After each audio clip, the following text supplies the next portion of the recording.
किसने कहा? विरोधाभास कहाँ है? विरोधाभास तो संसार में, परमार्थ में तो विरोध शब्द है ही नहीं। ज्ञान, भक्ति और कर्म, ये तो एक ही बात को कहा जा रहा है अनेक शब्दों में। देखो तुम्हें हम बताते हैं, हमें बताना विरोधाभास कहाँ है। जब हम परमार्थ में चलने की बात सोचते हैं तो सबसे पहले हमें सत और असत का ज्ञान करना होता है। हमें क्या त्यागना है और क्या स्वीकार करना है, समझ रहे ना? इसे शास्त्रीय ज्ञान कहते हैं, इसे वैराग्य भी कहते हैं। जब हम सत्य को जाना तो असत का त्याग किया। अब जिस सत्य को जाना, अब उस सत्य से हमें प्यार करना है, तन्मय होना है, उसमें स्थित होना है, उसी को भक्ति कहते हैं, उसी की उपासना करते हैं। उपासना वाणी से होती है, शरीर की चेष्टाओं से होती है, मन के संकल्प से होती है। अब जब उपासना करके सत वस्तु में हमारी स्थिति हो गई, तब हम ब्रह्म स्वरूप हो गए। ब्रह्मविद ब्रह्मवि भवति। भक्त स्वरूप में माया ब्रह्म ये सब भूल गया, एक रहे नंदलाल। एक ही रहा, उधर ब्रह्म रहा, इधर ठाकुर जी के स्वरूप में हमने स्वीकार किया। तो माया नहीं, ब्रह्म नहीं, नहीं जीव नहीं काल, अपनी सुधि नारे एक रहे नंदलाल।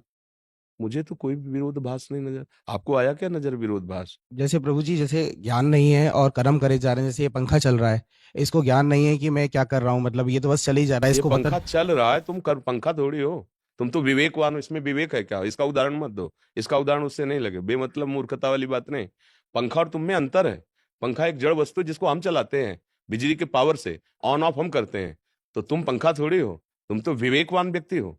अब उदाहरण दीजिए जिसके द्वारा कर्म होता है, तुम्हें समझाएं। अंतःकरण चतुष्टय होता है, मन, बुद्धि, चित्त और अहंकार। बुद्धि का कार्य होता है निश्चय करना, मन का कार्य होता है मनन करना, चित्त का कार्य होता है चिंतन करना, अहंकार का कार्य होता है क्रिया को स्वीकार करना, कर्ता भोक्ता भाव। ये मूल आत्मा की बात कह रहे हैं, अभी ज्ञानी की बात नहीं कर रहे हैं। अब हमें बुद्धि से निश्चय करना है कि किसे क्रिया विधान कहते हैं और किसे क्रिया निषेध कहते हैं। तस्मात् शास्त्रम प्रमाणम ते, कैसे जानोगे? तो सत्संग कीजिए, शास्त्र स्वाध्याय कीजिए, उससे पता चलेगा कि क्या कर्म करना चाहिए और क्या कर्म नहीं करना चाहिए। अब जब जान गए कि जो नहीं करना है उसका त्याग करना है और जो करना है उसकी उपासना करनी है, उसी में हमें अनुराग प्राप्त करना है, तो वही जो करना चाहिए उस कर्म को जब हम करते हैं तो हमारे अंदर का अहंकार निर्मल होता है।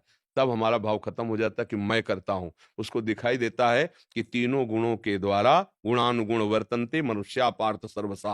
अब वो उसके अंदर ज्ञान हुआ कि अभी तक जो मैं कर्म का कर्ता मानता रहा वो तो मैं हूं ही नहीं, ये तो हो रहा है। प्रकृति के तीन गुणों की प्रेरणा से, सात्विक राजसिक तामसिक गुण हो की प्रेरणा से कर्म हो रहा, मैं इसका दृष्टा हूं, मैं असंग हूं। अब वो ज्ञान में पहुंच रहा है और अपने स्वरूप में पहुंच रहा है।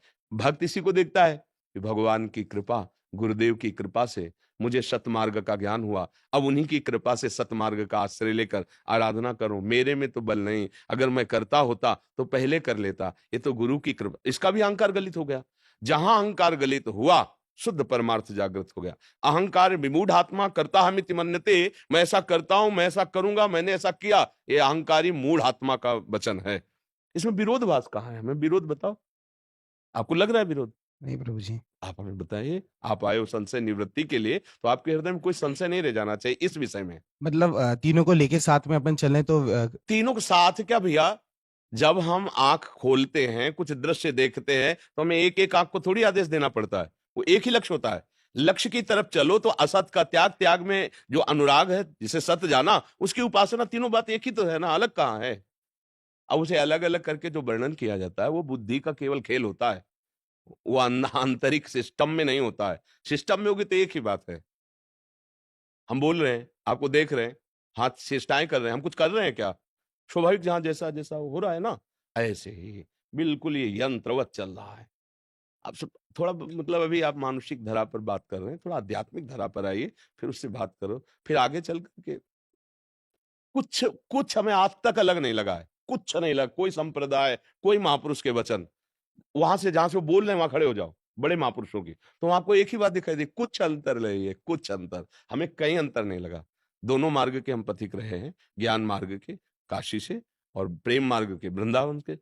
दोनों दिव्य अपनी चरम सीमा का, अगर ज्ञान का तो बोध स्वरूप समुद्र है काशी, विश्वनाथ भगवान का, और अगर प्रेम तो प्रेम समुद्र है वृंदावन।